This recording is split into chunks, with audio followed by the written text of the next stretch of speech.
You are watching Cold Fusion TV.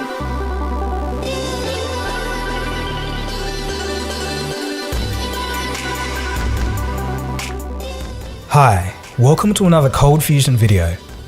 Since Wi-Fi's accidental invention in 1992 by Australian radio astronomer Dr. John O'Sullivan through a failed experiment to detect exploding mini black holes, Wi-Fi has revolutionized digital communication.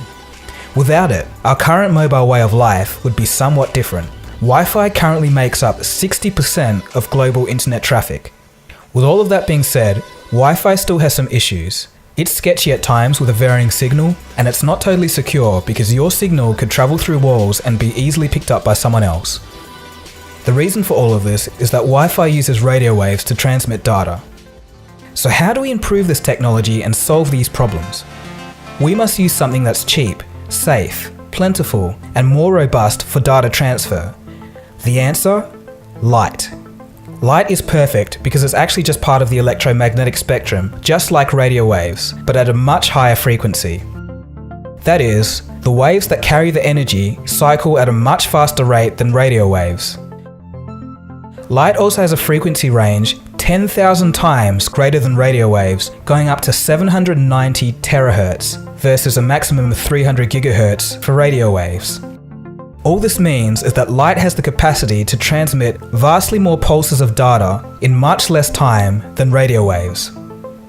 The concept of light being used as a medium to transfer internet data has been coined Li-Fi. Let's hear a bit more from Harold Haas, the founder of Li-Fi, in a TED Talk from 2011, right at the technology's infancy. Light bulbs installed already. So we have the infrastructure there. Look at the ceiling. You see all these light bulbs. Can we use them for communications?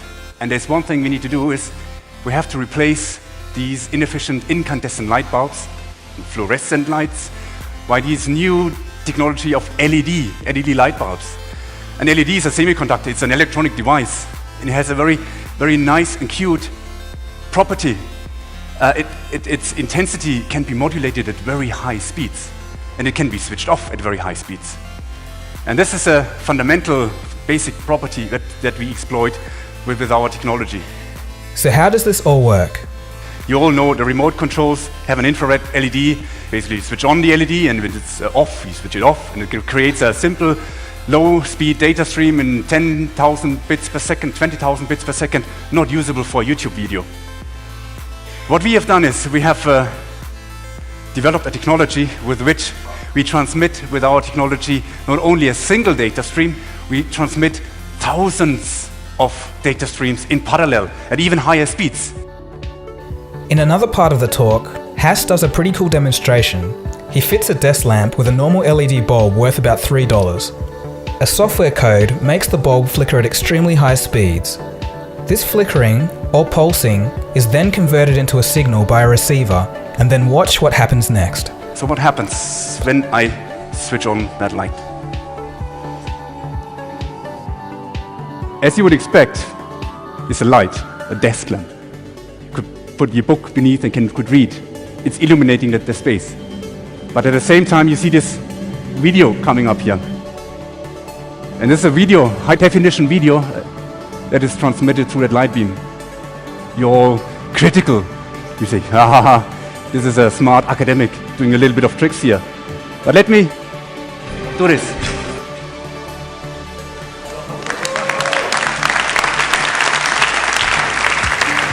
Once again, it is this light that transmits this high-definition video, this bit stream. And if you look at the light, it is illuminating as you would expect. You don't notice with your human eye, you don't notice the subtle changes in the amplitude that we impress onto this light bulb. It's serving the purpose of illumination, but at the same time, we are able to transmit this data. And you see even light from the ceiling comes down here into the receiver. It can ignore that constant light because all the receiver is interested in these subtle changes.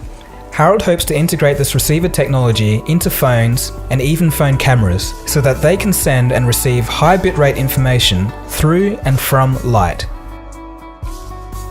You might be wondering if the light has to be turned on the whole time to receive data. Haas says yes, but the thing is, you can actually dim the light down so that the human eye cannot detect that it's on, but the receiver still can read it.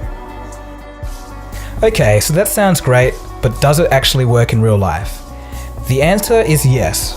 Researchers have reached speeds of 10 gigabits per second in lab conditions. For a perspective, South Korea's world record internet speeds are only 100 megabits per second. Li-Fi has also been successfully tested in a commercial context. There's been trials in offices in Estonia that are reporting transmission speeds of 1 gigabit per second, still 100 times faster than current average Wi-Fi speeds. So imagine this, you could walk into any room, switch on the light, and simultaneously instantly have an internet connection 100 times faster than your regular Wi-Fi. But it doesn't stop there. Researchers at the Oxford University have published results of visible light internet at 223 gigabits per second. With those speeds, you could download 18 1.5 gigabyte movies in 1 second. But of course, whether or not the servers will be able to serve those files to you is another story entirely. But still very impressive nonetheless. So what's the conclusion here? We could be seeing very cheap light-powered internet or Li-Fi everywhere. This could easily lead to the Internet of Things becoming a reality, a situation where all electronic devices communicate with each other. From your mobile phone communicating with your fridge, to sensors on a bridge, warning of structural damage and potential failure to civil engineers. If Li-Fi becomes widely available, I believe we would have turned a corner into a technological revolution that would lead to a world where the internet and transfer of information is no longer an obstacle for the average user. So anyway, that was just a quick story I thought I'd bring to you. It's quite fresh because the Li-Fi tests in real life scenarios were only completed 2 days ago, at the time of this recording, so pretty exciting stuff. Thanks for watching, don't forget to leave a thumbs up if you liked it, comment and subscribe if you're new. If you want to know more stuff on cutting edge technology, hang around for the next 10 seconds and follow the prompts on your screen. Cheers guys, this has been Dagogo, you've been watching Cold Fusion, have a good one. Cold Fusion. It's new thinking.